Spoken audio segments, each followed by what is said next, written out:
Hello and welcome to the Build with Bear Workshop. My name is Pat Bear. I'm here to build a model kit. I'm also here to hang out with all of you. And I'm going to start things off crazy, I know, by throwing the Bear Cave, the Lego, the site, the tier 2 blue emote in chat. If you are currently a subscriber, you can reply with those emotes. If you are not yet a subscriber, you can say hi. You can use other people's emotes.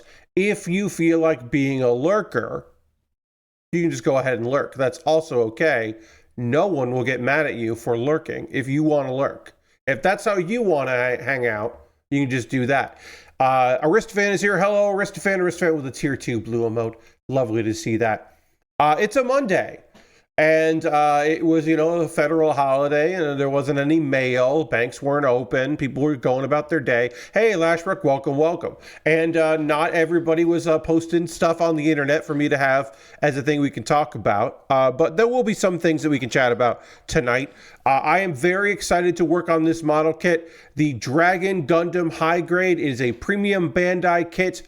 This is the Dragon Gundam from G Gundam. We're getting through it here. We've built the Maxter. We've built the Rose. Those are also premium Bandai kits. Will they make a Bolt Gundam? I hope they do. I hope they continue to do this. This is a kit that came out, released this year, but made last year. What can I tell you about it? No polycaps at all. Continuing that, going there. Hey, we just got raided by Artistic Biologist. Welcome, Raiders. We're right at the beginning of the stream, so I'd love to have you here. Welcome. Hi. I'm Pat Bear. If you don't know me, I build model kits and Lego sets. I have been happy to do this for many years. I'm starting a brand new kit, so this is a good stream to come in on for the start of it. Let's go to the overhead camera right now. So yeah, I have nothing here to work on at the moment because I haven't started it yet. But we are working on, as you can see in the photo above, working on the Dragon Gundam from G Gundam. Excited to work on this. This is a premium Bandai kit. If you were unfamiliar with premium Bandai, hello. A premium kit just means that in the old days, it meant you could only buy it at conventions. There might be special events where you could buy it, but it wasn't something that was easily accessible in the West. Then a few years back, under the name Bluefin, hey, Lord Crashton, welcome. Under the name Bluefin, Bandai decided that they were going to start doing some distribution of model kits that they only brought to conventions on an online pre-order basis. So they would allocate a certain number in the US, and then you could pre-order that, and they would ship out of California to places in the United States. They still do that now. They just call it Premium Bandai. Bluefin just folded into the Bandai name. But basically, it was the idea that they were amping up because they saw, luckily, they saw tremendous interest in people who could not go to a convention to get a model kit that were willing to spend the money because they saw the aftermarket. They saw people on Yahoo Auctions Japan, people on eBay, people on Amazon who were importing kits and then selling them. Yahoo Auctions is primarily huge in Japan, so people were buying those kits that were Japan only and paying for the outrageous shipping costs to get those in. And then there were people who were buying, they would see someone come up and buy multiple kits at a convention. They often have limits. And they'd be like, hey, are you buying this for a store? Because we have wholesale stuff. And they'd be like, oh, no, I'm getting one for a friend, or I'm getting one for a friend and a friend. I'm in a group, and I'm the only one of my friends who could come to this convention. So they sent me money, and I'm getting them, and then I'm going to ship them out. And they saw that happen time and time again. And they were like, oh, we could probably just sell them. And they do. So that's why I have this. As I said, the Maxter Gundam and the Rose Gundam, also from G Gundam, have all been out before. This is the third. Hopefully we'll get the Bolt and we can complete the set. And you can put them with your real grade of the G Gundam kit. Or which one was that? Was that the Shining Gundam? Yeah, the Shining Gundam real grade. So yeah, Artistic Biologist, this is from G Gundam. G Gundam has the distinction of being the first series that was not part of the regular Gundam timeline. It came out before Wing, which is what a lot of people would assume is just the first one that's outside of the Universal Century. G Gundam is wild. It is. We've talked about it before. Let's start building this model kit while I yap a bit about it. G Gundam. Do I recommend people go out and get that series and watch that series? Not really. It is wild. It is inventive. It is going for some interesting ideas. But I think that it fails in a lot of ways to fulfill those ideas. This is a high grade. This is a premium Bandai kit. This is the Dragon Gundam high grade. And again, because it is a premium kit, it's got a lot of original parts. Will they do a mass release of this? Maybe they will do a mass release of this. Probably not. They will certainly do more orders available from the premium Bandai site. They will sell it at conventions. People will buy them secondhand. The thing with the show particularly, is that G Gundam takes a big swing. It is the first of its kind to be like, oh, okay, well, what does it mean to tell a story outside of the Universal Century? What is a Gundam show like? Like, what does that entail? What can it be? And that's interesting. And what you get is a fighting series. You get a shonen fighting series about people piloting robots in battles with each other. In a tournament. It's all one big tournament arc. And you get countries represented, which is cool. You showcase a bunch of different countries. But it is also pretty fucking racist. Because it's racial caricatures. It's using stereotypes in order to, as a shorthand, right? Like, oh, well, the American Gundam. The American Gundam is Chibity Crockett pilots the Maxter, which is boxing and surfing, and it has guns and is a cowboy, and there's also a football theme. It is just an amalgamation of American stereotypes, and the guy's name is Chibity Crockett. Which doesn't make any sense, but also is very funny.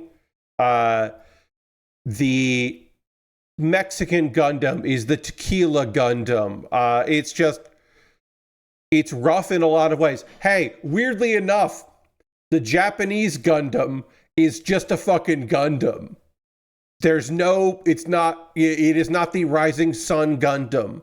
It's just a Gundam. Weird, I know, that the Japanese one wouldn't be weirdly stereotypical. And of course, we did see those stereotypes play out as well in Wing. I would like to think that Gundam Wing is only sexist and not really racist, whereas G Gundam is oftentimes both sexist and racist. Wing is at least just sexist. But then I remember, our man from China and his thoughts on he has like an arranged marriage, and he has a low opinion on women and their abilities in combat, and that's not great. But there's some Chinese stereotypes in Wing, certainly. I would say the Arab our Arab friends in that series are not as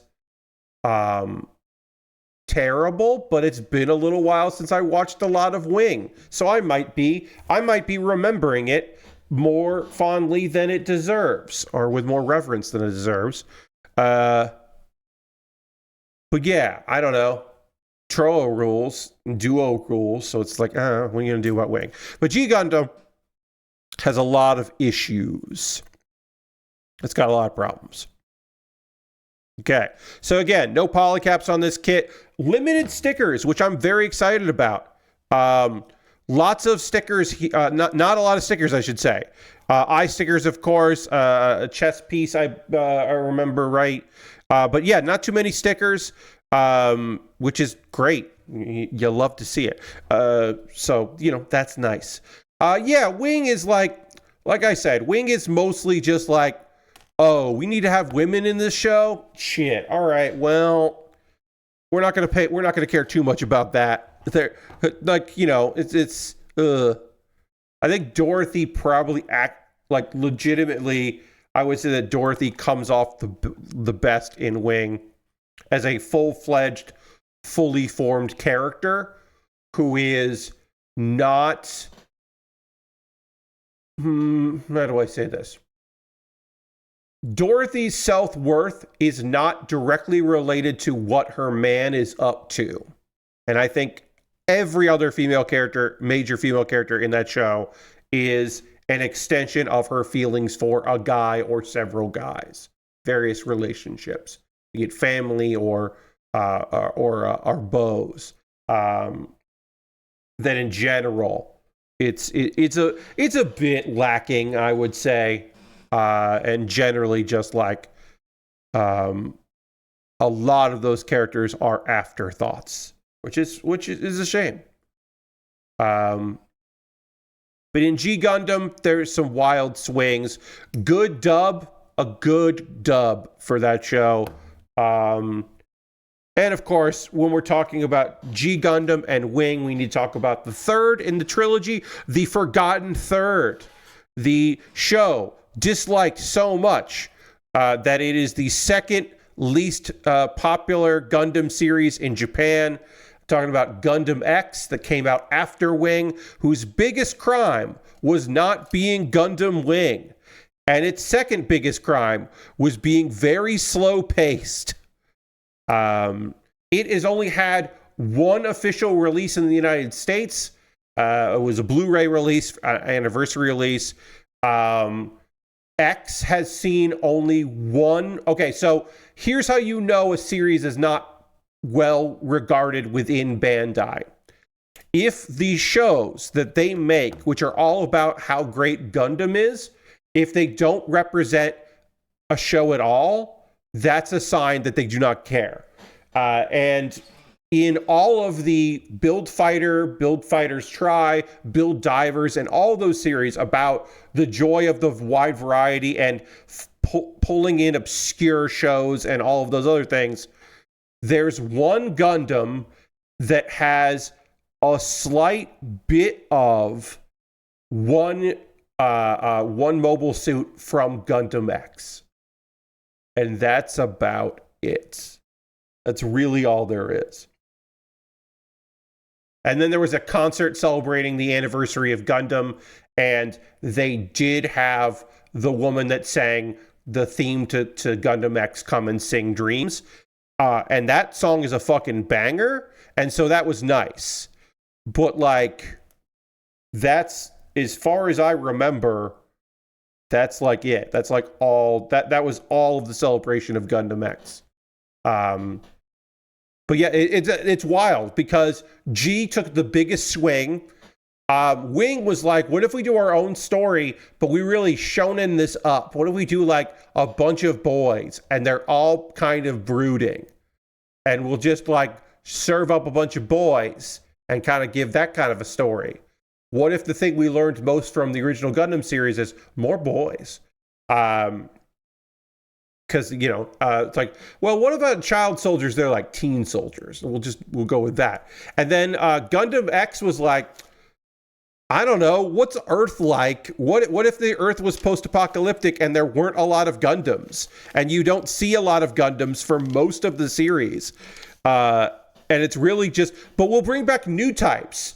But the new type that we bring in is not a Gundam pilot. She's just like a nice girl.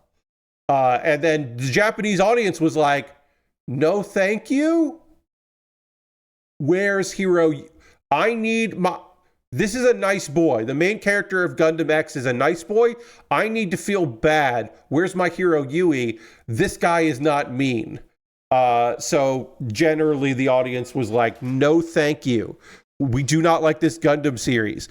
There's only going to be one other Gundam series we like less, and that's the first Gundam series that started in America and was in English first. The first super deformed. The first SD, Gundam SD show, the Chibi show, Japanese audience was just like, no to that one. That's the least popular Gundam series of all time. You know, people will tell you, oh, this is a fun thing. It's not fun at all. People will tell you that Witch from Mercury was a bomb. They're currently rewriting history in the hype for the next Gundam series that's coming out. The anti-woke anime fans are out there saying, "Oh, I'm so glad that Gundam didn't go away," because of course, Witch from Mercury was a flop. So it's so nice that there's another Gundam series, and we didn't that they didn't crush the franchise with Witch from Mercury, which on every single metric is just inaccurate. But you can't argue with fools, so it's not worth arguing. But it's just like, nah, that show did really well. That show brought in a lot of people that was a lot of people's first Gundam series. It is now a Gundam series you tell people to start with. If you want to get started with Gundam, Witch from Mercury is a great place to start because it's approachable. I mean, look, I would maybe say that Iron-Blooded Orphans it may be still my favorite Gundam series. And maybe my favorite, like, as a place to begin, but goddamn, you could do so much fucking worse than Witch from Mercury. G-Witch is so good, and a great entry point for people that want to get into the series. But it had a female lead, as if the next one doesn't come on.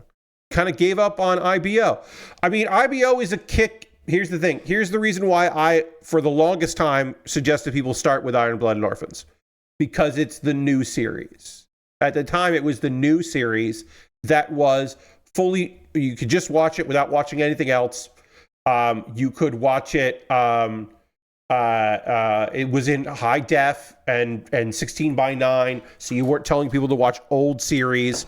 And it got the child soldier part right, which a lot of series were getting wrong, in my opinion. A lot of Gundam series that were around that time, the years before, weren't bleak.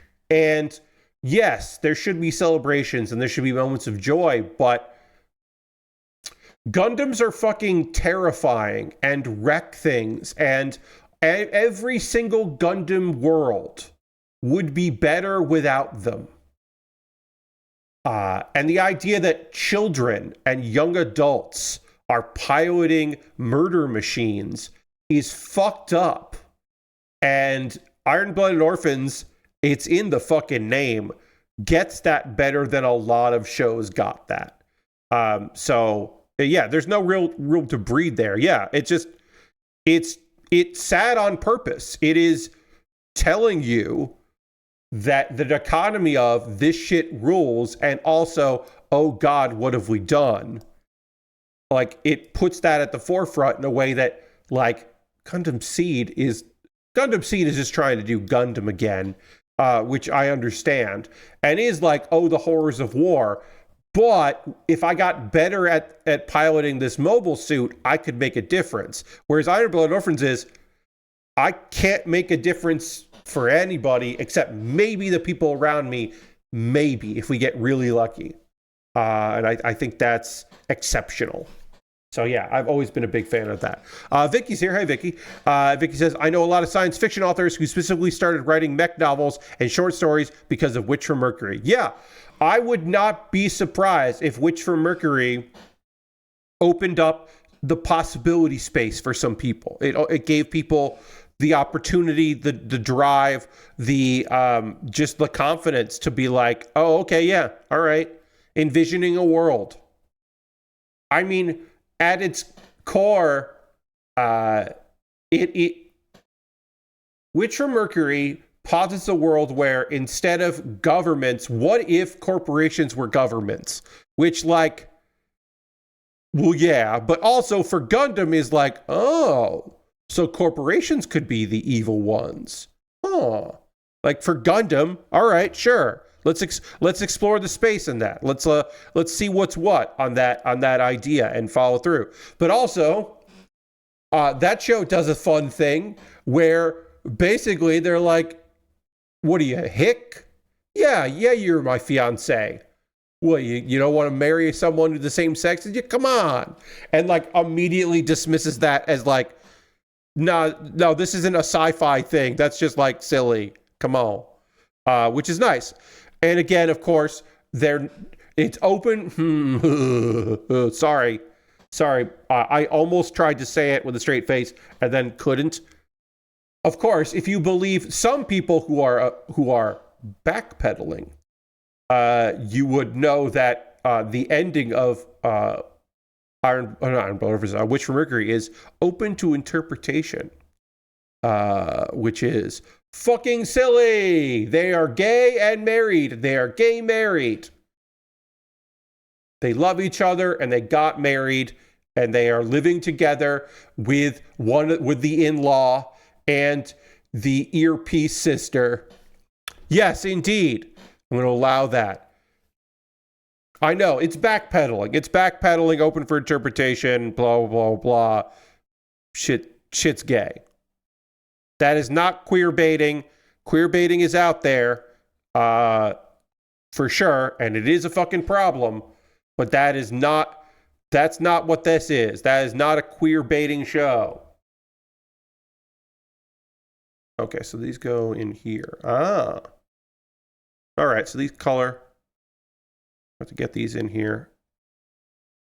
So we got our gold here. And now I could just use some marker here and I could just panel line this, but it does come with black stickers. And so we will apply our black stickers to make that look like that. It's cool. I forget, have you watched Unicorn, asked Vicky. I remember someone back when it was coming out made the argument that Witch showed the world that Full Frontal was trying to turn the UC into. Yeah, I mean, so I didn't stick with Gundam Unicorn. Gundam Unicorn. My thoughts on these are I've never really like formulated my own thoughts on that. So if Iron Blood and Orphans is like trying to be realistic and that realism is sad, Unicorn to me moved a little bit into a little bit too much into like the thrill of sadness, that kind of a thing. And that's a different line for different people. For some people, Iron Blood and Orphans is just like, oh yeah, okay, well the misery is the point. Great, wallow in it. Like I don't want to call Unicorn torture porn, but like it does, to me, it is closer to that than other shows. And I didn't, it might have been the timing, but yeah, it just didn't vibe with me. And I wasn't interested in at the time, but I do like the idea that that's like, which is, yeah. Which showed the world Full Frontal was trying to turn. Yeah. Yeah. I can kind of see that. I don't hate that idea as a possibility. Yeah, okay. So putting these stickers on first is a good idea because that would be even harder to get in there. But we'll get these other stickers in. I don't know. One of the beauty things about Gundam is there's so much of it that you can just like find a thing that vibes. Like if a show does not kit for you, then you can just find another thing. I mean, if you're just like, I don't know, there's something about kids building Gunpla that I really like. There's a bunch of those series for you. If you're like, I would like a Gundam series that is focusing on how fucking terrifying a Gundam is, I would like a show from another perspective. Like, do I think that Requiem for Vengeance is good? Not particularly. I don't think that was particularly that good. I think the idea of the perspective of just like soldiers who have mobile suits dealing with Thunderbolt. Yeah, okay, yeah. That have mobile suits that are just dealing with the idea of we're getting this shit done. Oh fuck, a Gundam is here. We're all fucking dead. Is interesting. Now I do think that Requiem for Vengeance has it doesn't look good. I think the idea of doing it in Unreal 5 was like an interesting choice, but I don't think it turned out good. I did pick that up, right? When's that coming? Sometime in February. Or no, sorry. Yeah, sometime by the end of this month, I will have the Gundam EX from Requiem for Vengeance, which is a good-looking Gundam. Oh, update. Some of y'all may remember that I've been talking about how I bought on Amazon, but unfortunately did not get Prime shipping. I got like free with Prime. It's going to take a month, whatever, thing. And I bought this in January 18th. I got the Black Knight Squad Calria, which is the third Black Knight kit from the Black Knight Squad from the Gundam Seed Freedom movie, which is gorgeous looking. I think all of the other two Black Knights are cool as hell, and this one is dope. I would use the D word there. I would say that it's dope. That kit supposedly actually shipped.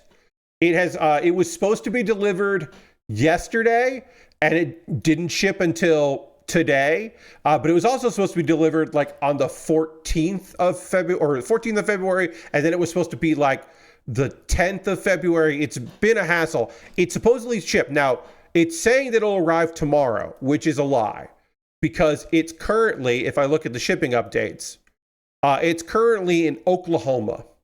So I'm not getting it tomorrow. I'm in South Carolina. But it's actually shipped, and it hasn't been shipped. I was today, because it's missed the delivery date twice. I was ready to cancel my order, which I didn't want to do because this kit is not available anywhere else on Amazon. So I was like, well, then I'm going to be spending for way more shipping if I find it on another store. And I was like, oh, this is such a hassle. So I was like, well, I'll give it till the end of the day. He'll be fired out of a cannon. Yeah, Laura Crashington, it could be fired out of a cannon. You're not, yeah. That might be the way. D215 is this piece here? Great. So it could arrive soon. We'll see. I would love for it to arrive at a reasonable time frame, but it is at least a step up from.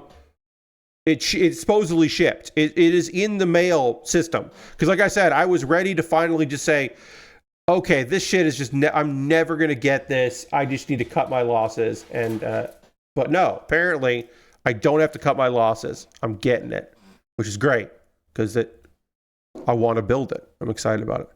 And then I have another kit that's coming next month. I'm trying to do, look, if I get the Prime shipping, I get the Prime shipping. If I can't get the Prime shipping, but it's free shipping, then I'll take that and just have it take forever. And of course, every single thing that I purchase, I do run the risk, of course, of it never arriving because of, shipping shit. Just who knows? International shipping. So I'm trying to just get things that are in the United States and coming through the United States. Because that, theoretically, that's got to be upside down. Okay. Theoretically, that'll mean that I get the things that I want to get. Okay, so this goes like this. It goes like that. We'll just put these next to each other like that. And then this needs to go this. So that means it will go in like this. Okay. Go in like that. And then. All right. Ooh, that looks nice. I'm so glad this isn't a sticker. If this was mass produced, this would be a red sticker probably. And I'm thrilled that it's not a red sticker. And that looks good. And that's the chest. So we can do a little panel lining here. We'll use our least used marker. The brown marker here for red, I like doing that. I think that looks really nice. So we'll do that. Could use black, but this color red is not a deep red, so I think that the brown looks really good on it.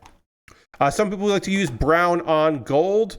I don't myself. I like using black on gold. I use black on green and blue. And then if it's a really light color, like white or off-white or pink, or a light purple, I will use brown on that. Not brown, sorry, gray. The gray marker.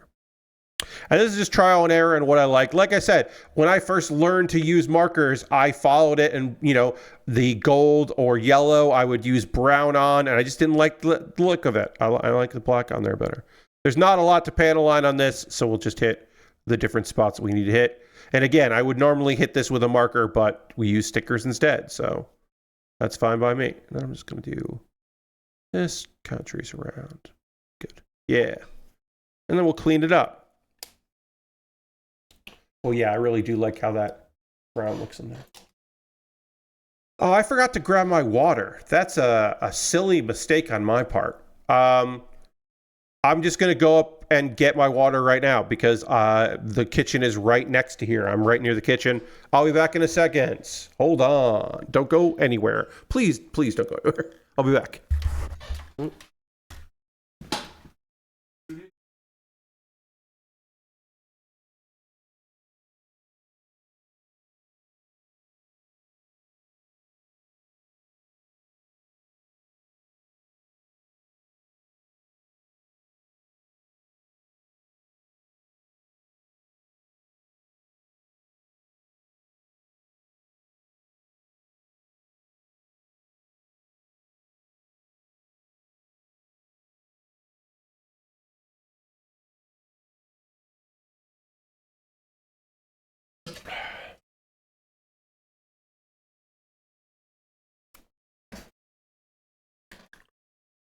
All right, I'm back. I should have gone to the pre-show, but whatever. One of the nice things about using the background remover is just like, I don't know, I just go and you just see the overhead. You don't see anything else. This is not centered on the screen right now, and I know that. I have to readjust the camera, and I didn't notice it until the screen went live, so I was like, all right. I got to readjust all that. One of the downsides of this current setup here in the bonus room in the house is that I'm on tile. And so this table moves around a bit and gets adjusted, and I have to kind of readjust it. One of the nice things about being in my bedroom when I do streams there is I'm on carpet. And so nothing really moves with the carpet. Now, the downside, of course, is that if this table moves, then also because it's like on carpet, it causes the other table where my camera arm is hooked up to also move. And that's bad. We don't like that. So yeah, so there, the give and the take on those two things. 826 is here. So that is always a shame when those shakings happen. But the only downside of being in this room is the fact that the tile means that this table moves around a little bit. And I could probably, I should just put down like painter's tape on the tile. And so I know where I want my table, and then I could just check to make sure that everything lines up. I should just do that. I might still do that. I will be in here until February 28th. I move back in. So the 27th will be the last stream I do in this room. And then 28th, I move back in there. My folks are coming back that Sunday, and I take over this whole room to do this. And so I have to put everything back. And also I want to give myself time to move stuff into that other room. So I do it over 2 days. And then I'll record a video in there. At least one video I have to record in there. Actually, two videos I have to record in there when I move back in. And so I'll give myself plenty of time to move everything back in there, set it up the way I want it, make sure that it's all working right, and then also be able to clean up this whole room and get that all looking good. All right, so I need A1 there, no, A227. I can get that out now. We do have a bunch of stickers. we already did 2 or 4, and now we're going to do the eye stickers. It's, in my opinion, nice to get this done now instead of later in the stream. It's always good to start off early. Okay, so we do unfortunately have some layoffs in the games world to talk about here. We'll talk about those a little bit right now, just to get them. Unfortunately, we do have to talk about them. I try to keep up with it when there are major layoffs, so you know, when I know what's going on and we can chat about them. Let's see, 1010 Games. This is the people that what brought you Funko Fusion. It's a UK studio. Let's see. Yeah, Funko Fusion developer 1010 Games laid off a number of employees. This is anonymous people talking to Inside Gaming. They placed 19 jobs at risk after internally branding Funko Fusion a complete commercial and critical failure.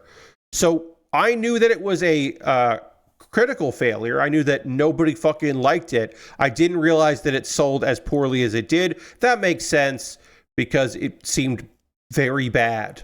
And that isn't, you know, quality is not always reflected in how many people pick it up, but there seemingly was no buzz, and it also seemed to be very bad. So yeah. They were struggling to get funding, which apparently led to layoffs. Probably should have been free to play or much cheaper. Yeah, I mean, it just seems. I mean, it's maybe they shouldn't have done it, but that's a lot of hindsight there. But maybe it was doomed. Sources explained the cuts were entirely based on the needs of the next project, but added that no senior employees or managerial staff were impacted because which of course. Apparently, they're being accused of failing to effectively support workers. The studio reportedly told some employees, not all, some employees were told they were being laid off while they were on holiday, and their severance packages are pretty much exactly the legal minimum and nothing more. And that has apparently led to some major feelings of dissatisfaction around the people that weren't laid off, which is not surprising. Seems pretty fucked. We'll get that on there. Okay. There. And we'll find D1. Let's see. This is the source that talked to Insider Gaming said management seemed very keen to wrap up process quickly, and despite saying they were fully open to suggestions and feedback, none of it has been taken on board. This is those people from Telltale Games that started this in 2021. And of course, if you're like, well, Pat, where's the part where they push the blame to people? Oh, don't worry, they did the blame game way back in last year in an interview with Game Developer, where Arthur Parsons, the head of publishing, lambasted a perceived lack of support for new studios in the UK. Yes, it's the UK that was causing them all their problems. That's what it was. We are an industry, we as an industry are not sustainable. It would be great if there were more grants, more incentives to do stuff. We've had a lot of stuff on our own back, off our own money. Now, this is a fun thing, because of course it is. Because of course these things are there.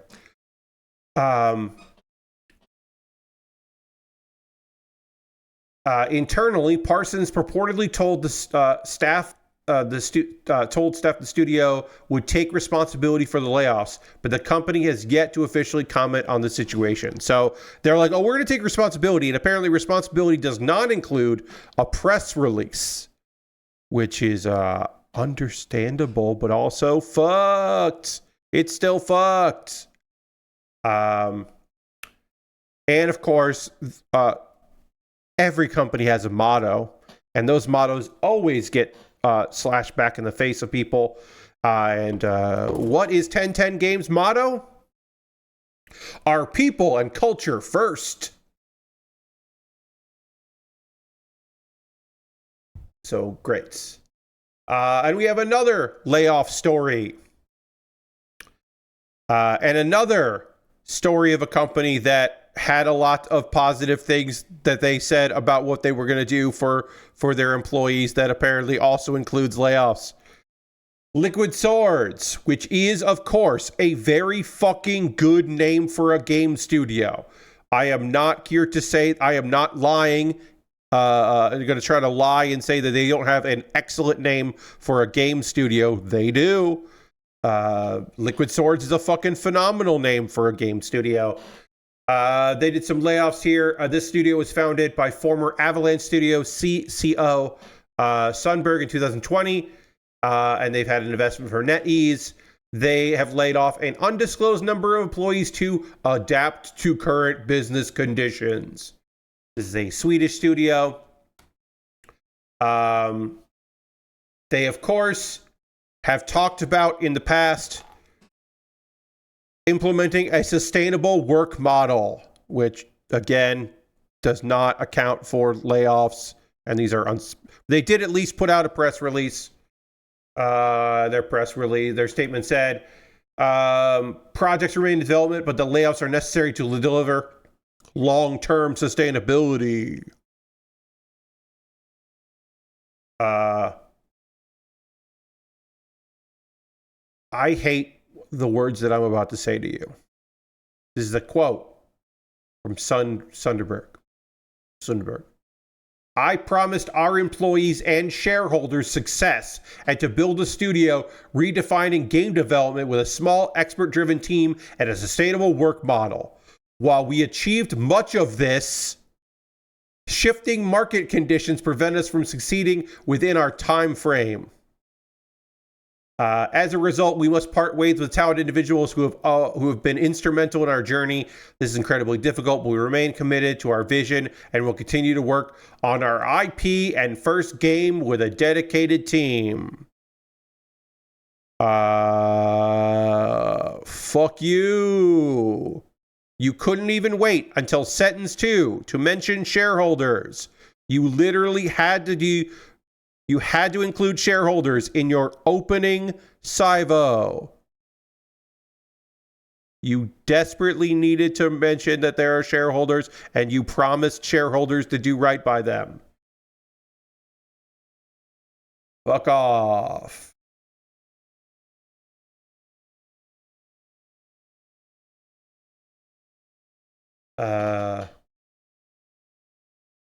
They did get an investment last year by NetEase. I guess they went through it. Despite these regrettable changes, great, thank you. Appreciate that. Liquid Swords remains focused on Sundberg's vision of, again, this was in first person, and then it switched to third person. Of simplifying the game's development process to create exceptional gaming experiences for players. The studio is confident that this extremely unfortunate setback will not prevent it from realizing its original ambition. You don't say. It would be weird if you were like, we laid people off and we still don't fucking know if that's going to work out. But I would appreciate the honesty more than, oh yeah, well, market conditions, what are you going to do? Also, if you have a vision, you can't say our vision remains the same even though we don't have as many people working on it. Like that's not reasonable or feasible. Come on. This has a tail. It's got a dragon's tail on the head. We are going to panel line this first and then add in the tail because that will make my life easier. So we'll just do that now, and then we'll add in the tail. I don't know if there's anything else gaming related that we could talk about here. Not a lot. It was slow news day, as I said. Slow video game news. Not a lot going on in the video game sphere. When I ended my Saturday stream, on Saturday, of course, I had just missed 2 of the entrances in AEW's Grand Slam, which we didn't kind of preview because originally that sounded like it was going to be a pay-per-view, and then it just became an alternative to Amazon of our episode of Collision.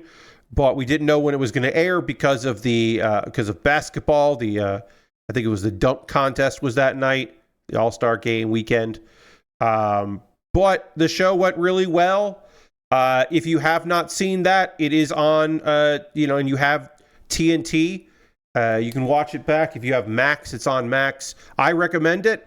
I think all of the matches are phenomenal. I think the ending of one of the matches was a cop-out and kind of crappy and makes me very afraid of the main event of the next pay-per-view.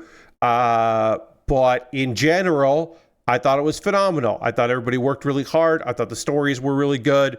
It is wild that AEW Women's Division has a wrestler who has won the belt 4 times, with the understanding that she was an interim champion, and then they retroactively made that interim championship a real championship. But whatever, she's still a 4-time. Toni Storm is still a 4-time champion, and that's wild to say. And Mariah May probably didn't have the best run, but also I think that's fine. I think Mariah May is young enough and talented enough that she'll get another run with any title she wants. And it's probably time for Toni Storm to lose that belt to somebody fairly young in the business that they can build around. Is that Megan Bayne? Is that what we're doing? Are we long-term storytelling for it to be Megan Bayne? We might be. But also, I could see Megan being the person to take the belt off of Mercedes. I actually think it should be Willow, and Willow should have a good run with that belt, but, Willow or Athena. God, it should fucking get Athena out of Ring of Honor. Put her on the main TV. God damn it. Put her in the title picture. It's silly. Silly and goofy. It also could be Momo from Stardom, but I think maybe Momo would win one of the other belts. Because eventually, Mercedes has to start losing those other belts, too. Because she's the belt collector. And belt collectors got to lose belts. They win the belts to then start losing the belts. You got to do it. So we'll see. We'll see how that works out. But yeah, I thought Grand Slam was fun as hell. So I would say, if you didn't check it out, you should check it out. Good wrestling on that show. Good wrestling, good vibes, great crowd. That Australian crowd was amped for wrestling. They were happy to be there and happy to see the wrestling, which was nice. It was nice to see. I don't care that it was a tiny ring. Some people very much care that AEW did not fly out their own ring for one show in Australia and then fly it back. And they chose instead to rent a ring from an independent promotion that was smaller than their traditional ring, because generally independent wrestlers, for an independent company, that's a pretty good size ring. But yeah, it did seem small, but I don't care. I know some people care very much. I think it makes a lot of fucking sense that if you need, because they filmed Dynamite on Tuesday, so they would have had to ship it on Wednesday to Australia and then ship it back for Wednesday. And that's, even getting it there in a couple days is like one thing, but getting it back, it would be another thing if they had we're in Australia for 3 weeks or something, That's one thing, but I totally understood it. Totally made sense to me why they didn't have a bigger ring there. I think that's fine. It did lead to, apparently, Buddy Matthews did hurt his ankle on his entrance because of the ring, which is a shame. That's a bummer. But I was like, for the most part, other than the injury, I was like, I do not care that ring is a little smaller than other rings. I think that is fine. I'm not mad about the ring size. I mean, in general, it was just a good show. Totally worth checking out if you missed it. I watched some other wrestling yesterday. Hung out with some friends in the virtual world, which was nice. Played more Helldivers 2. We're just the multiplayer crew right now is really in Helldivers 2, which is only a bummer for me because I want to play more Marvel Rivals. So I've been doing some like jump in on play with. I've been playing with randoms and I don't much care for it. I do not much care for randos in Marvel Rivals. They are they're not great because hey, you might not know this, but people do not go out of their way in any way, shape, or form to understand where they need to be in order to be healed.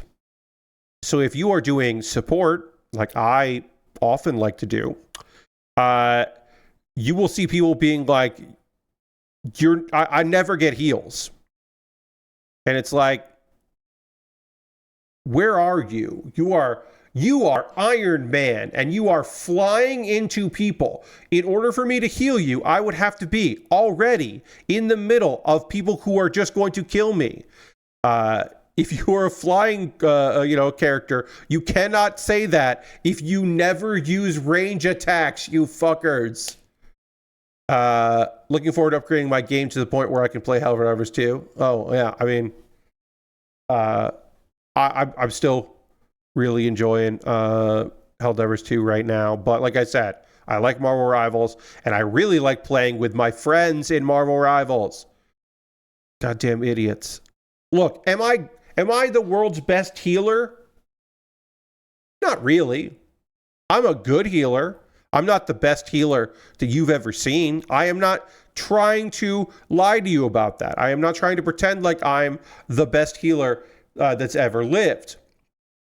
But if I'm playing with people that refuse to ever like come to me or ever seek me out, and I am constantly chasing them down in order to try to heal them, like I'm not gonna be a good healer. I'm just never gonna be a good healer. And I know that there are healers out there that like if I'm playing Cloak and Dagger, right? If I'm playing Cloak and Dagger, then there are a lot of people that just like do the DPS portion. And I do mix in the DPS, don't get me wrong. Sometimes you got to push a thing. Sometimes you gotta like, we don't need any healing right now. It's better to just do some offense. So I'll switch to it. But the perceived idea is that I'm never healing, and instead I'm just a DPS class, so why bother?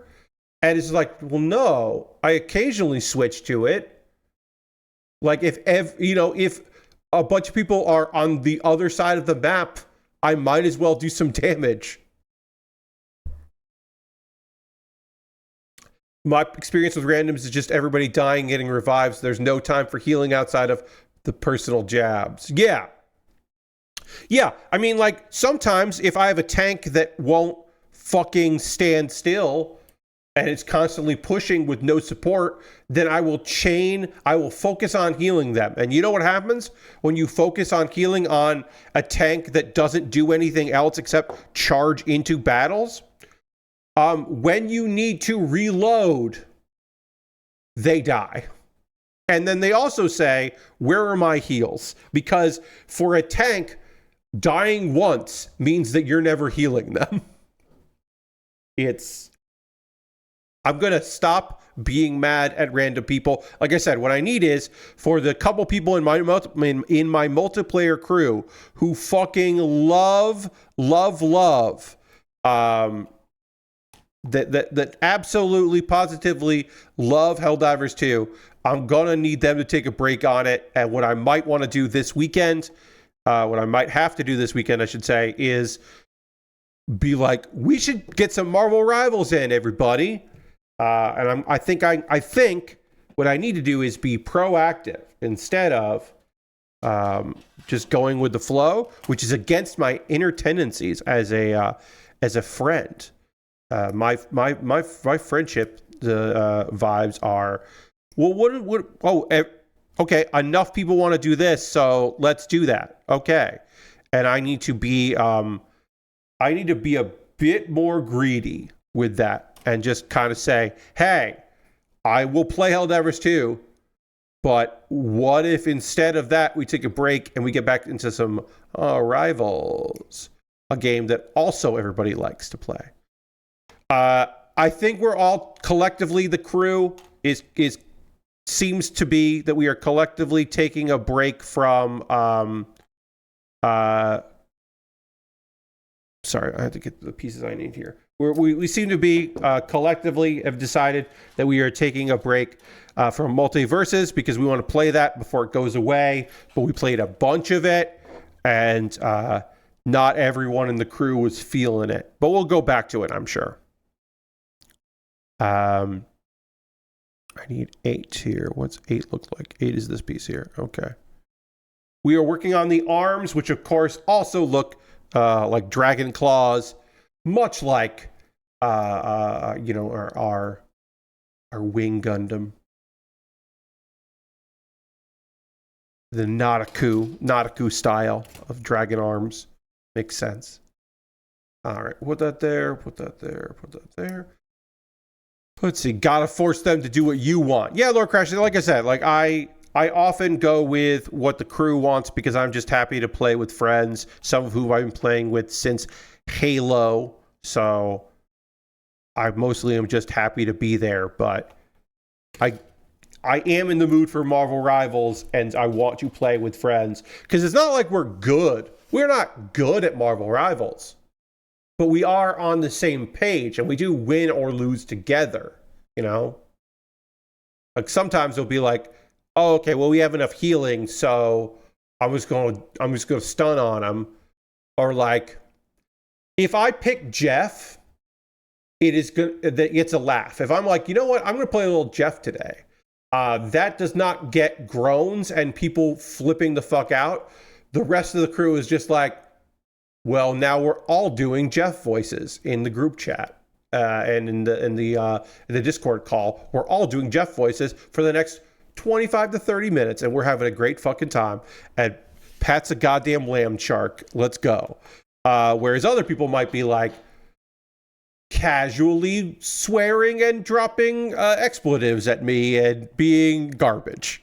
My friends are just like, oh, it's Jeff time? It is Jeff time. Now, actually, it's not Jeff time. It's the pause for the cause time. It's my opportunity, friends, to talk to you about ways that you can support what I do here. Everything I'm about to talk to you is about is optional. You're under no obligation to do any of these things, but if you wanted to, you could. Not saying you gotta, just saying you can. We're going to start by throwing the Bear Cave, the Lego, the site, the tier 2 blue emote in the chat. If you are currently a subscriber, you can reply with those emotes. If you are not yet a subscriber, you can say hi. You can use other people's emotes.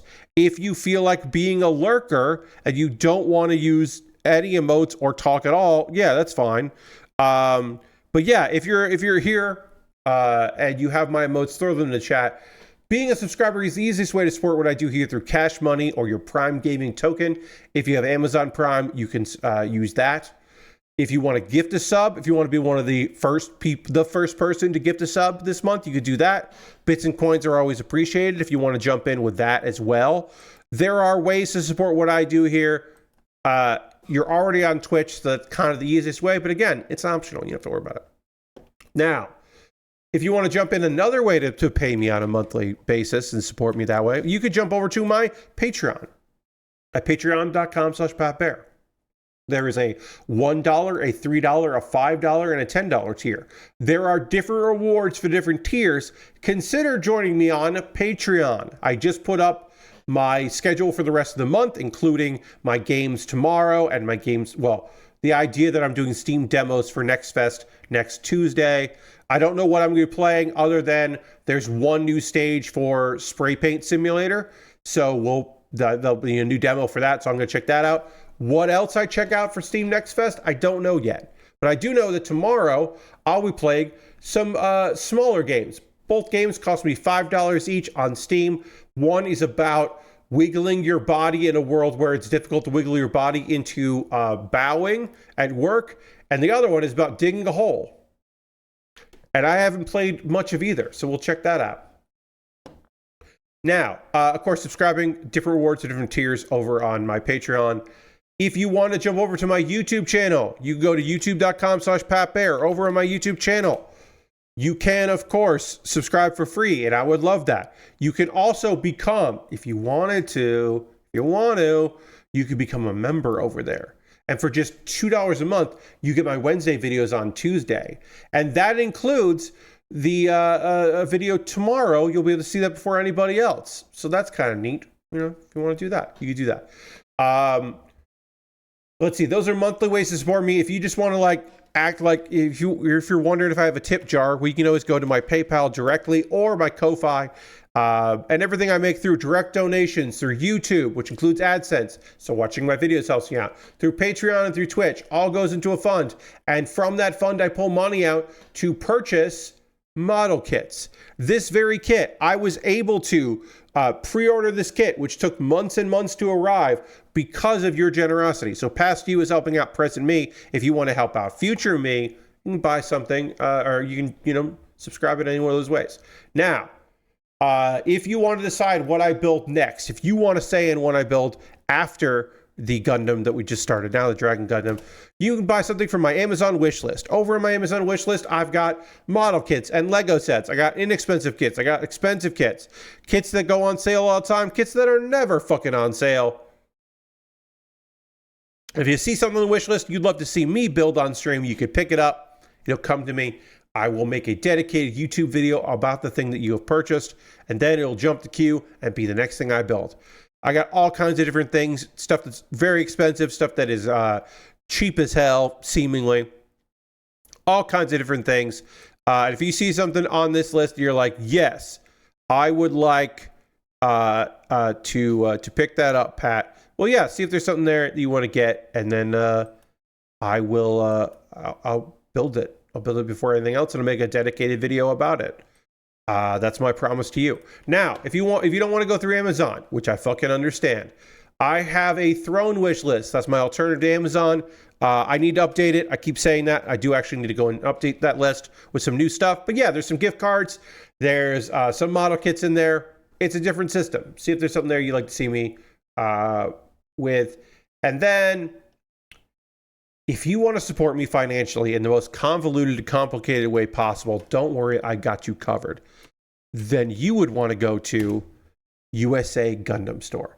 At USA Gundam Store, you can buy a gift card. You get a gift card code in your email. Then you can copy that code and send it to me in a whisper here on Twitch, or a DM on Twitter, or Blue Sky, or Mastodon with that gift card code. And then I will use that gift card code to buy something from USA Gundam Store, and then, make a dedicated video about it, jump the queue, all that stuff. It is, again, the most convoluted and complicated way to support me, but some people have done it, so that's nice. Let's see. What do I have to say here? Oh, yeah, if you want to join my Discord, putting my link to my Discord in there. We'd love to have you over there. Couple of video links for you to check out. Today, I posted a new video in the Pat Bear's Anime Club series where I recommend manga. That's right, it's actually technically an episode of Pat Bear's Manga Club, a sub-series within Anime Club.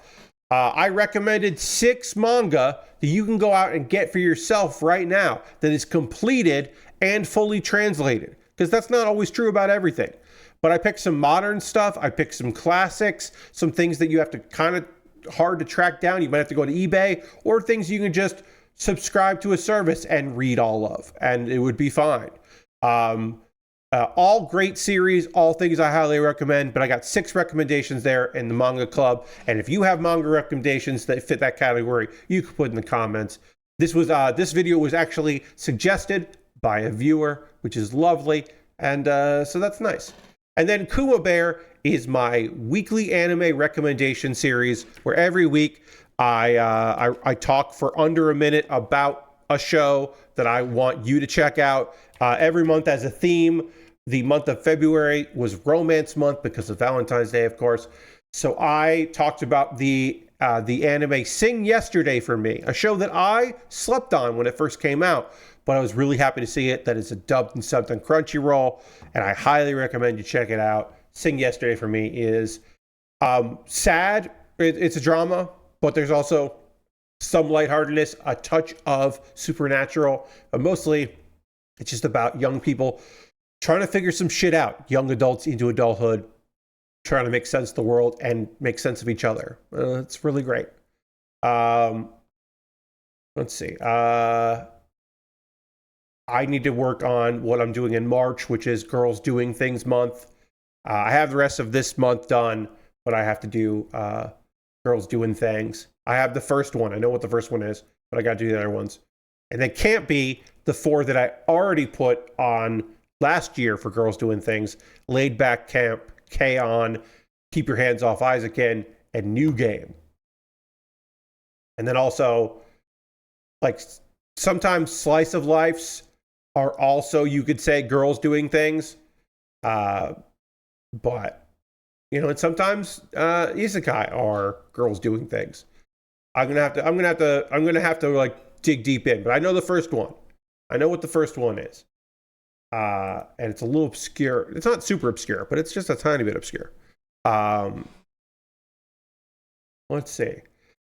I have some anime that I want to talk to you about. In order to do that, I must go back to the overhead camera to start working on these arms, continue working these arms. I also must drink some water, and then we will dramatically transition back to the overhead camera, and we will do that right now.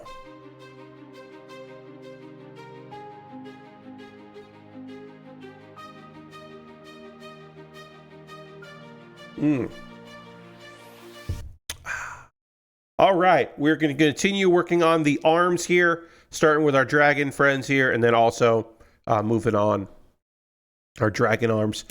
And the anime we'll talk about is episode 6 of Sakamoto Days, and then episode, 7 of ZENSHU? Yeah, episode 7 of ZENSHU. Oh, ZENSHU, I can't fucking wait to talk about because it was really interesting. This episode of Sakamoto Days I found to be fine. We're a bit in the mid-season slump here, I would say, where I'm not as thrilled with this show as I was in the beginning. I still think it's good, but it's not. I'm not watching it the very second I can. I think it is a well-done show, but it has not gripped me as well as some other shows this season, including ZENSHU. So episode 6 starts with, hey, guess what? What am I even saying? Because there's a bird in this episode. Immediately there's a bird. So what the fuck do I know? Because we immediately get a cool pet bird named Pisuki. Pisuki is on the is hanging out with Mashimo. Mashimo is a hitman, of course, because there's a bounty on Taru's head, and a bunch of people seem hellbound on getting that money. And apparently, speaking of that money, that's what the thing is. Haisuke Mashimo. So Haisuke is like, oh, I am so fucking broke. But good news, I bet that everything will change once I kill this guy. So once I kill this guy, everything's going to be coming up Millhouse for him. I need 20 and 21. Where's 21? Oh, 21's there. There we go. Sorry, let me just clip these out here. Small pieces. We're dealing with some small pieces here. Meanwhile, we got Lu and Shin in Taro and Sakamoto's shop. They've been having trouble keeping up with keeping the place clean. They've been running into some issues with that because it's and it is basically stated the reason why it is hard to keep this place clean is because us like fucking hitmen keep showing up. Sorry everybody, I'm just going to see here. This is not This is not well defined about how this goes. It says it clicks, but what does that mean? Sorry. It says click, so I would assume that like I would click it in place, but this has got to be where this goes. But I didn't get a click noise. Or I didn't. So I don't know. There it goes. I heard the click. I bet the mic did not pick up that click. My mic did not pick that up, but I heard the click, so we're good. I'm gonna make this bigger so I can look at it here. Oh, these are like eyes on the dragon. Okay. Real quick here, let me just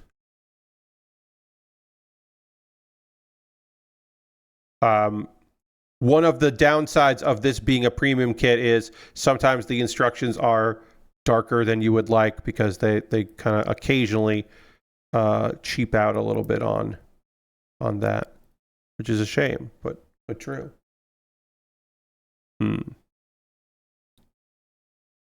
Oops. So yeah, so the unfortunately these are a little tinier than I would like.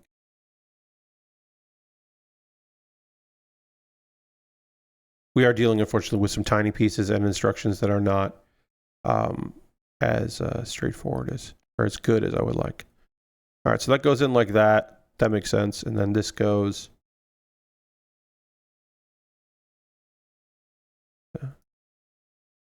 Oops.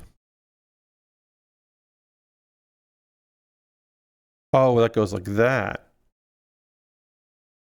Okay. That makes more sense. Okay, so back to Sakamoto days. Yeah, so everybody's just showing up. In a complete non sequitur, Shin is just like, hey, check this out. We could raise some extra money if we won this paintball tournament. So yeah, so one of this tournament we could win, and we could get the reward or the prize money to clean up around here. Meanwhile, then Hesuke enters the shop. Taro is still in his slim form, I forgot to mention, so he is not recognized, even though he's right there.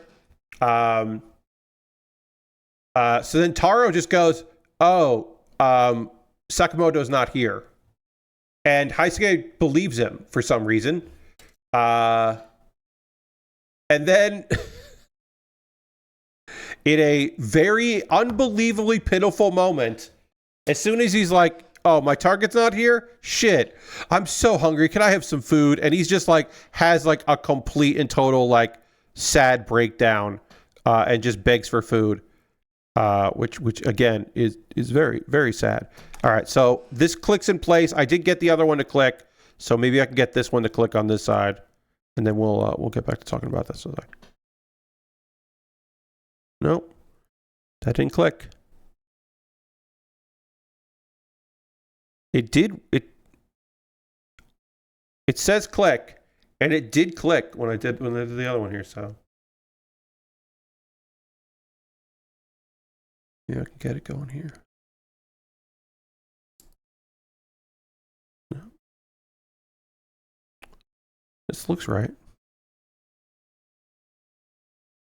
No, that's wrong.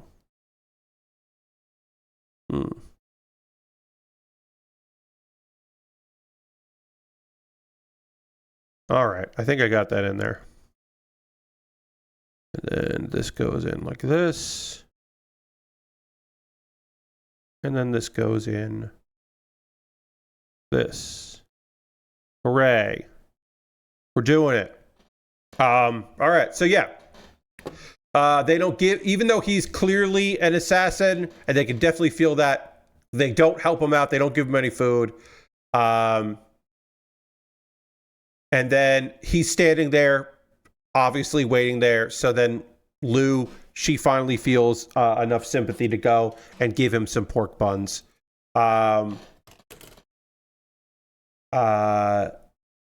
And then our guy goes to have his pork buns with his bird friend, which is very cute and fun. And he's going to prove the former employer wrong about him. Going to prove himself. Going to finally make it happen. And also, while they go to camp out because they're in a tent, they also find a flyer for the paintball tournament because we're paintballing. It's going to happen. Because he also needs money, and I guess this is like a backup plan while they try to find Taro, which of course we know Taro is right there. He's just in thin form, and our guy didn't recognize him. But we know he's there.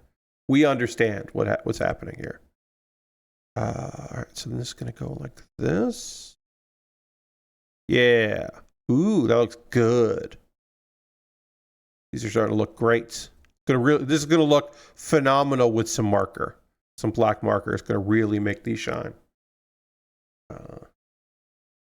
All right, then we got to do the bottoms of this. And there are stickers that need to go on here, which we'll get on in a bit here.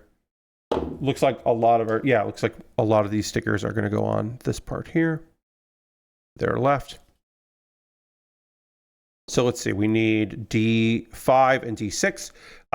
Okay, so they go to the tournament. Lou is like, hey, I'm not going to do this. We don't get a clear understanding of why she doesn't say it beforehand, but she shows up and she's just like, yeah, I'm not gonna do this tournament, but good luck. I'll cheer for you, for both of you. Let's see. And then Shin and Taro recognize that Hesuke is nearby. They are fully aware that he's around. Of course, he needs people to join in. So he approaches Taro and Shin, and they accept his request to join them on the squad. Meanwhile, his bird goes and hangs out with Lou, which is just fun. Like I said, this episode is like, this is fine, but like the bird is my favorite part of it. You know, when they're like, oh wait, and there's also a bird. I'm like, okay, well you got me. I do like the bird that's here. I do find the bird to be fun. So it's not a total bummer. Let's see. This is gonna go like this, I want to say.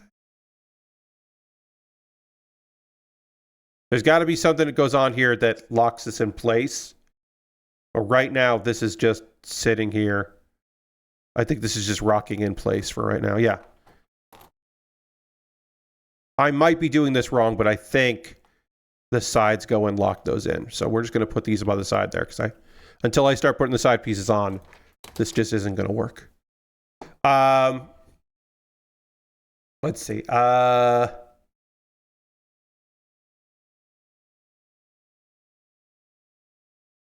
Let's see. Oh, okay. So they start doing great because obviously we've got one current and two former assassins playing. So they have a strategy. They're doing a great job. And then accidentally, Lou fucks up, and instead of just calls him Sakamoto Taro, like calls his full name. And then Heisuke pulls out a photo. And apparently this whole fucking time, he not only had a heavy photo of Taro, but he also had Taro as a skinny version of himself. But then he's like, wait, he doesn't actually look like that. Oh, I don't know.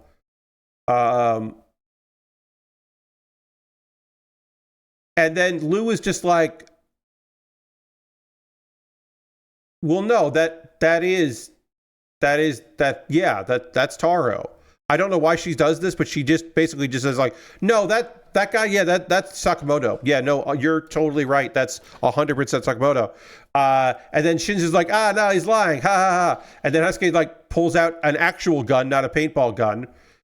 So then they point their paintball guns at him, which is a funny idea. And then we remember that in this standoff, oh, hey, there are other people around, and those people show up and start firing paintballs. So they have to split up. Heisuke gets his real gun because I thought he had his real gun there for a second, but it was just his paintball gun, which I thought would be a funnier thing if he had a real gun with him there, but whatever. He doesn't have the real gun.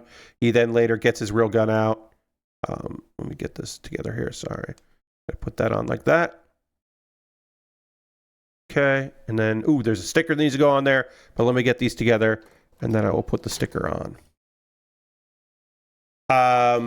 We got a bunch of flashbacks here as right after they're shooting each other. Taro gets hurt. They like, hey, why don't we just win this match? The bird is mad, which is fun. But yeah, they're focusing on dodging. Heisuke started off as a sniper.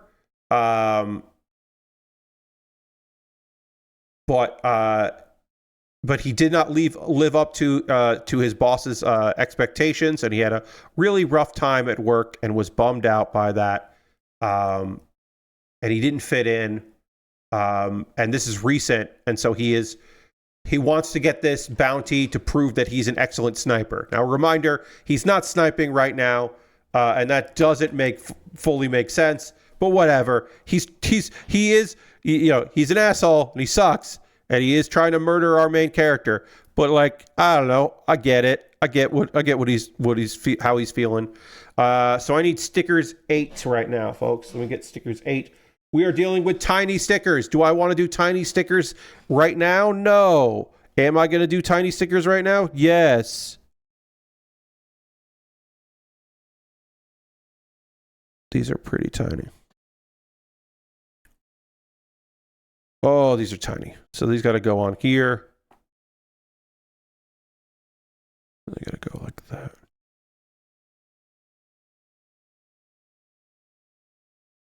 All right. And then we'll have to do another one, and then we'll have to do the other side when we build the other side of these cool arms here. Very detailed, like the Dragon Gundam is, so that is nice. Happy with that, but don't love doing stickers at this time of night. I could just wait, but then what's the fun in that? If I wait, then I can't complain about them. Let's see.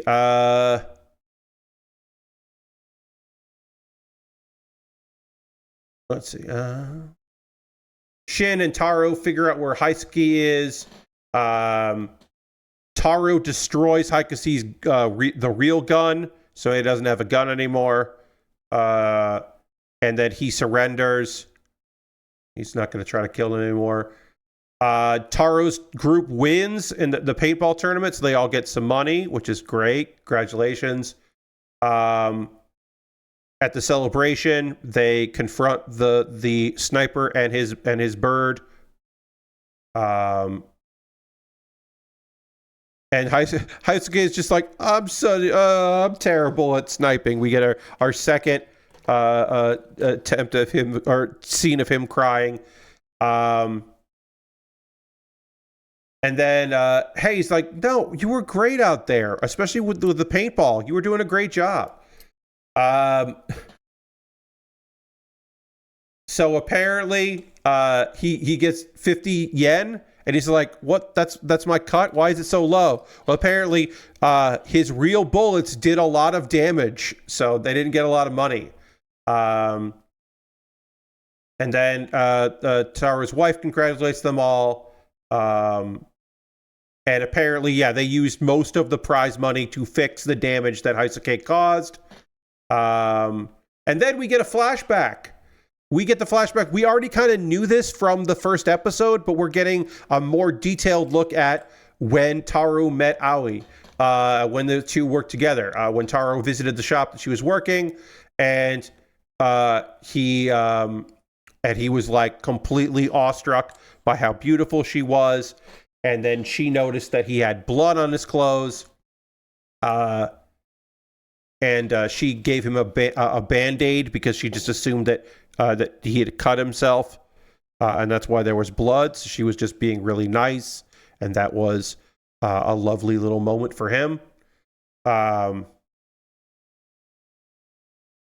Let's see. And in the present, Shin is reading Ao's mind, which really pisses off Taro, and he's just like, hey, don't fucking do that again. He doesn't swear. And Shin says, I'm sorry. But apparently, like, that's a no-go because, like, yeah, that part of the life. And he shouldn't have done it in the first place. I think he just wanted, like, he just thought it would be cute, but he lays down the law. And that's the end of the episode. Like I said, I liked the duo. The bird was fun. The bird being mad that he was ruining the paintball game in order to complete his mission, I thought was very funny. The bird just wants him to just wants his friend to do good and be a good guy. And I find that very cute. I like that a lot. But yeah, it was a fine enough episode. And it focused on a character that we just met in this episode. So it's like, oh, okay. That's fine. But maybe we'll see more of him. I have not read this manga, so I don't know. They did seem to spend a lot of fucking time on him. So you'd think that there's going to be more to the character, because they did really develop why he is doing this and really spend some time on it. So you'd think maybe they're going to do more with him. I don't know. Wait, did I forget a piece? Ooh, I did. Ooh, I missed a whole fucking piece on here, didn't I? I missed D10, which also has stickers on it. Yes, I skipped a whole piece. These also have stickers on them. They also go on the face. So yeah, hold on. Let me do that. While I talk to you about this episode of ZENSHU. Okay, so if you haven't been watching ZENSHU, it's about a girl that is a hotshot illustrator or animator, and she's working on her second big project, and she's fucking struggling with this project. She's having no luck with it. It's a disaster. And then she gets poisoned, accidentally poisoned, and seemingly dies, and then ends up in an anime. She gets isekai'd into an anime that she watched as a kid, or as a young adult, and deals with all the consequences of being in a critically panned anime and trying to survive in it. This episode is almost exclusively flashbacks, and it really follows the idea of, what if this show wasn't an isekai? Because as you may remember, ZENSHU his original work was not pitched as an isekai. It was pitched as what we're actually getting, which is like a story about, or this episode is about, which is a someone who has been in charge of working on a romantic comedy or romantic series that has no idea what to do with romance at all, and is completely lost and flustered by that, and just dealing with all of that. Is this right? These look way too open. Like, I feel like I did this wrong. I'm going to put the stickers on, then I'm going to look at these, because I feel like these are I feel like I did this incorrectly, but we'll look at it in a bit here. So hold on. So this episode is a bunch of flashbacks, and again, it kind of shows you what the anime would have been. The anime they pitched, which of course they weren't giving the full story on, and we kind of get a sense of what it would have been like if we had just done that. So we start with Midori, a girl, which is Midori. She is somebody that wants to be friends with Natsuko, our main character, and they bond over their shared enjoyment of A Tale of Perishing, which is the anime that she's now trapped in. And Natsuko becomes very obsessed with it and that show, and we get the sense immediately that Midori is not interested in the show. She's interested in Natsuko. And it's like, oh, fuck. Okay. This show is queer. At least, young people queer. Like, okay, excellent. Great. So Midori fell in love with her, and Natsuko has no concept of that and no understanding of that. So when Midori goes to move away, Natsuko gives her a drawing of Midori and Luke, the main character in the show. Like, not a drawing of the two of them, because she has no concept of that's what she actually would want. So she just has no idea what's going on. And then we see in school, there's a guy named Shu who's on the track team, and he loves that Natsuko is working on her art, and it is so focused on the art that she draws people and draws what's going on there.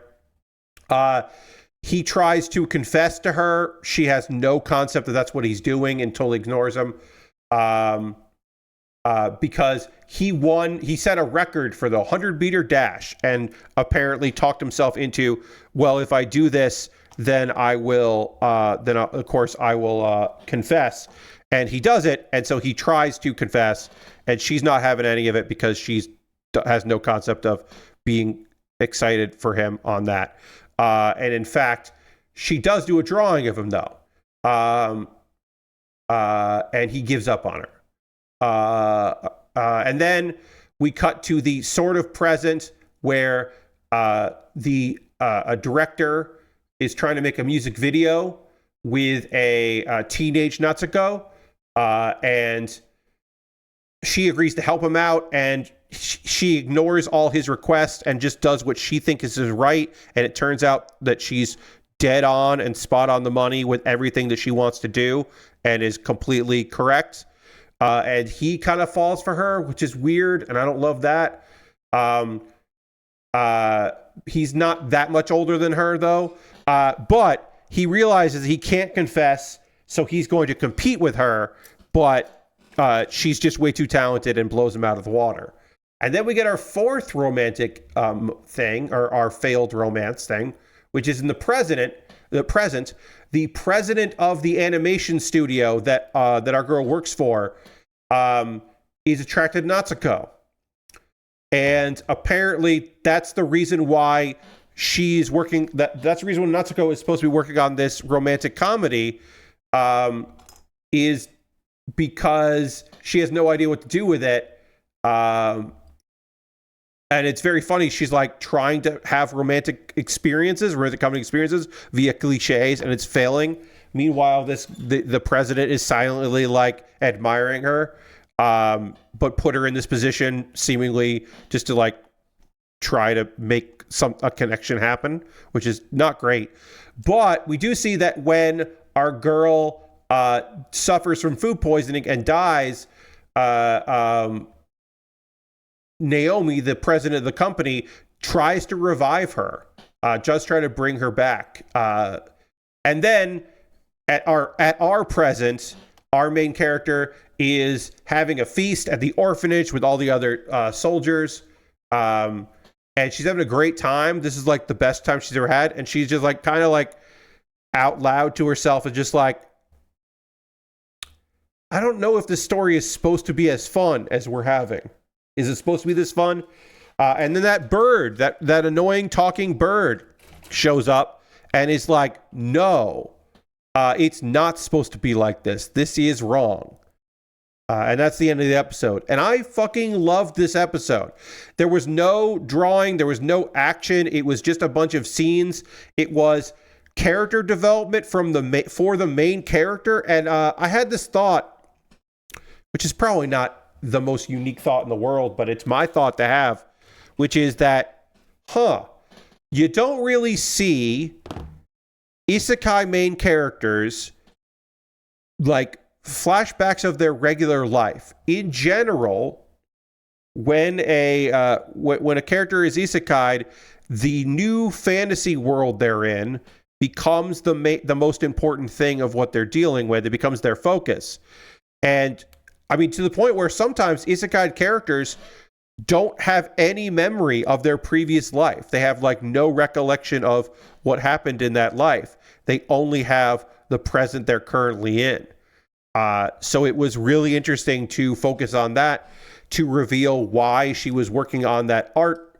How, yes, a bunch of these other characters were cowards for not confessing, but she could have had romantic moments or relationships with several people. And then also, hey, two of those people were women. And that's pretty fucking unique for an isekai, female-led isekai, but also just in general. Turns out we got it's not queer baiting. Unrequited love is not queer baiting. Two characters who flirt with one another and nothing is ever going to come of it as a mode to entice people to watch the thing. That's queer baiting. But this was just queer storytelling. And I was not expecting that in ZENSHU because it felt very normalized that like, oh, she and Luke are going to fall in love. Like the main character from the anime she liked as a teen. That makes a lot of sense. It's way more interesting that like along the way, various different kinds of people were falling in love with her and she just had no fucking idea about it. That's something. That's something really interesting. I don't know. I really like this episode of ZENSHU. It didn't have the action that the other episodes have had, but I didn't need it because the story was really compelling. The backstory stuff was really interesting. I was definitely fully engaged with it. But that's going to do it for my anime talk for this stream. And now is the part of the stream where I want to hear from you, friends. I want to hear, what are you watching right now? What are you playing? What are you up to? What are you into? What you do this weekend? If you did anything fun, let me know in the chat. I always love hearing from you about what you got going on. I already talked about my gaming for this week and what I got up to with the gaming, but I can tell you that I'm still playing Hearthstone. Still have some decks I really like. Had a good run today of some wins. My priest deck that I showed the other day, that deck that the boost deck is still really winning. Really making it. I bet I beat some really annoying decks, and that made me very happy. Some people that are doing some real bullshit decks, and when I beat them with my bullshit deck, it makes me very proud. I got to put some more time into a couple other things that I'm working on for that. I recorded the episode of Pat Bear's Anime Club that went up today. I did that on Saturday.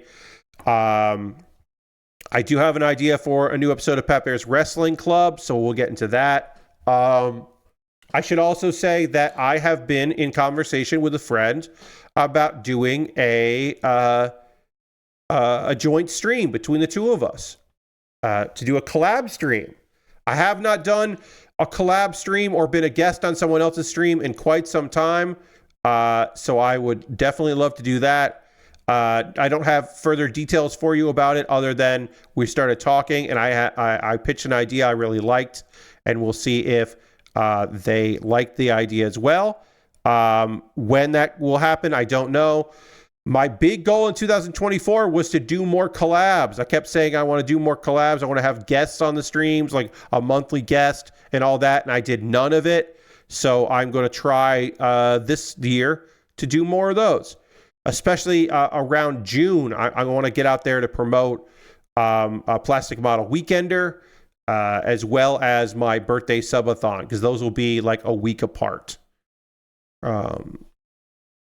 Yeah, because it's let me look up the dates on that. Because Plastic Model Weekender is the 26th or 27th through the 30th.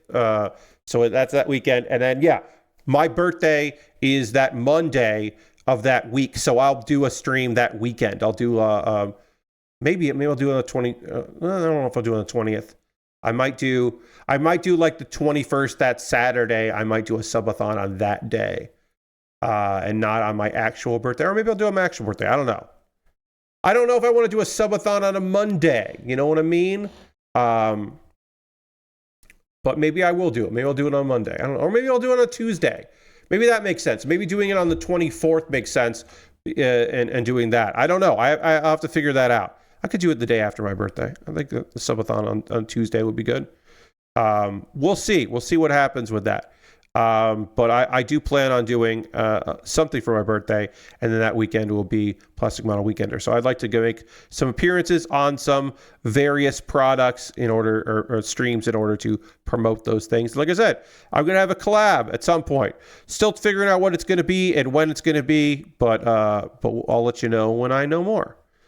Lord Crashton wrote in the chat, which is great. Thank you, Lord Crashton. We got a good snowstorm yesterday, and this week will mostly be in the teens for temps. Oof, that's cold. We had a drop in temperature this week as well. This weekend, it definitely dropped down. My allergies fucking hate that.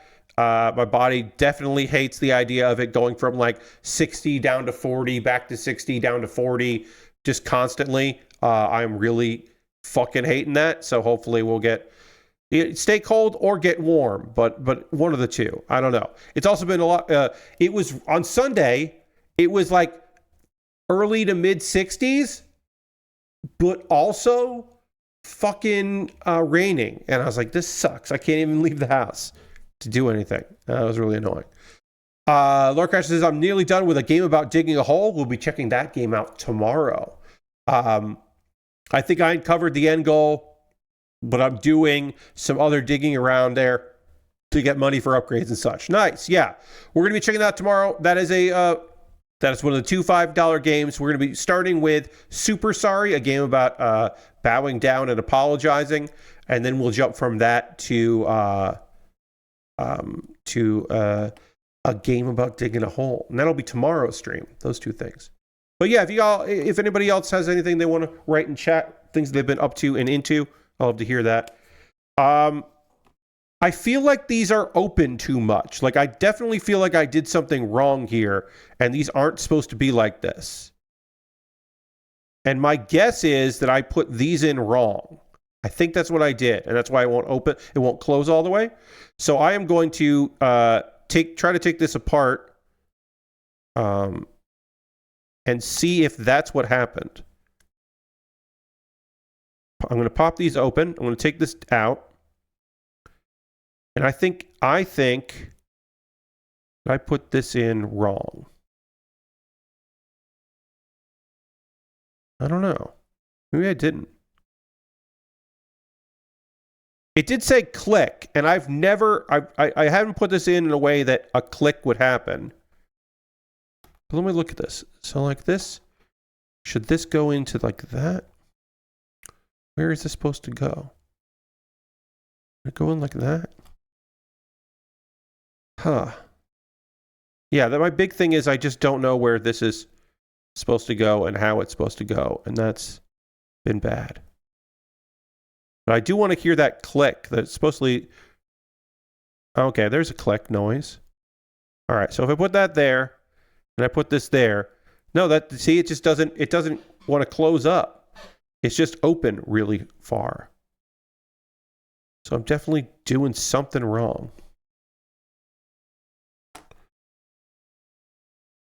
But if it goes like this, is that right? Okay, so maybe that goes like that. And then this would have to go...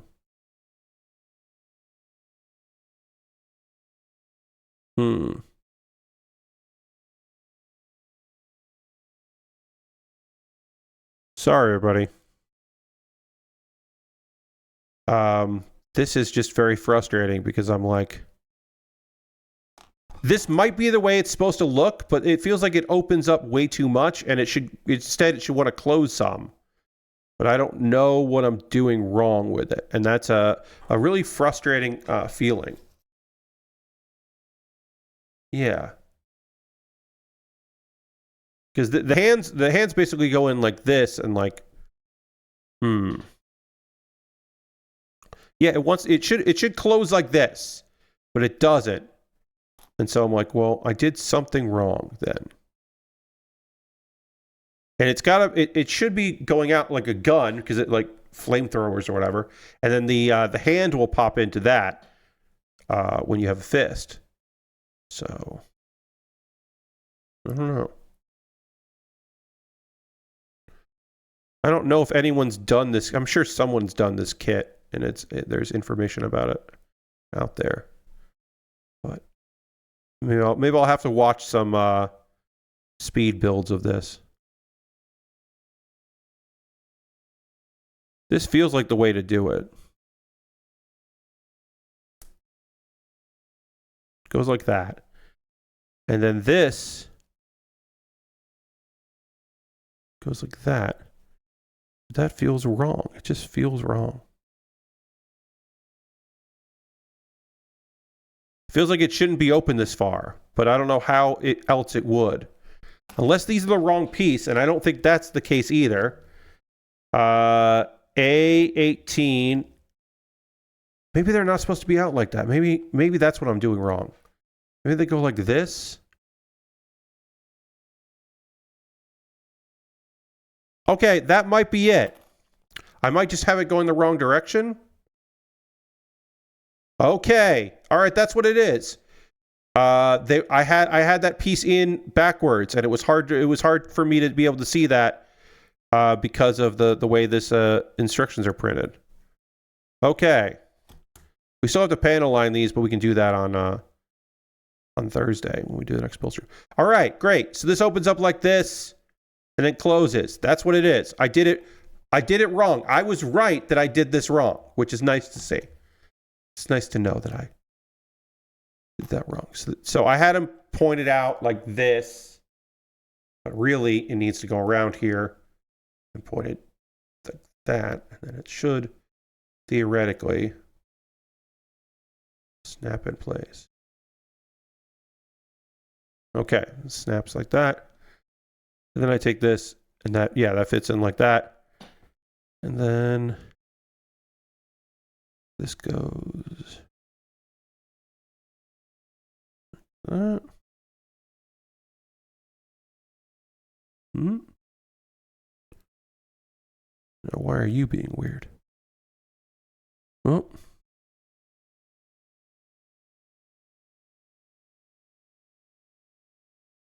Let's see. We are going to wrap up the stream in a minute or two, and but let me try to get this finished up here. Laura Crash says, I've been listening to old Beast casts, and I reached the 2-part holiday tabletop episodes with Austin running you and the GB crew through a campaign about train snakes. Indeed, the moment where Dan Reichert understood the power of the whole thing, where he finally understood playing tabletop games like this, where the thing that he had an interest in, a thing that was just flavor, that maybe Austin in the back of his mind had something he would want to do with it, but mostly was just there as a fun little thing that Dan became completely and utterly obsessed with, that Austin, as an incredibly good GM, picked up on and decided to incorporate more.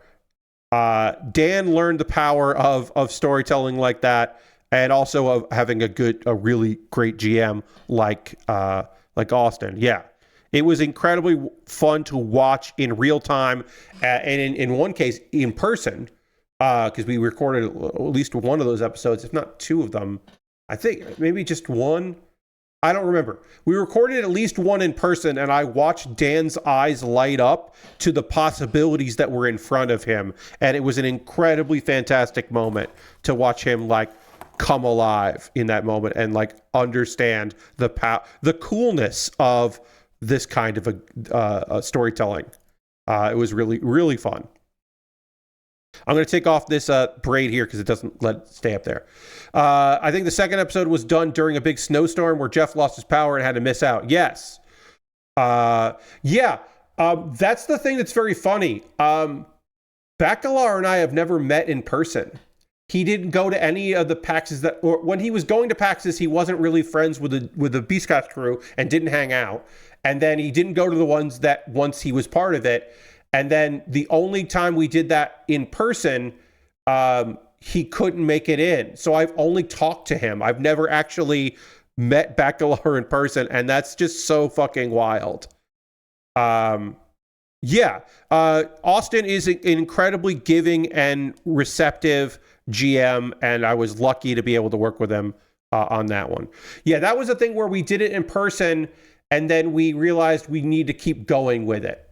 Which is why it's a multi-part. But yeah, I never got to work with Bakalar, which is a shame.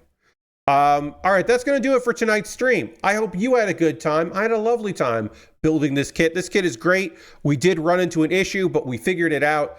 So I just have to be prepared.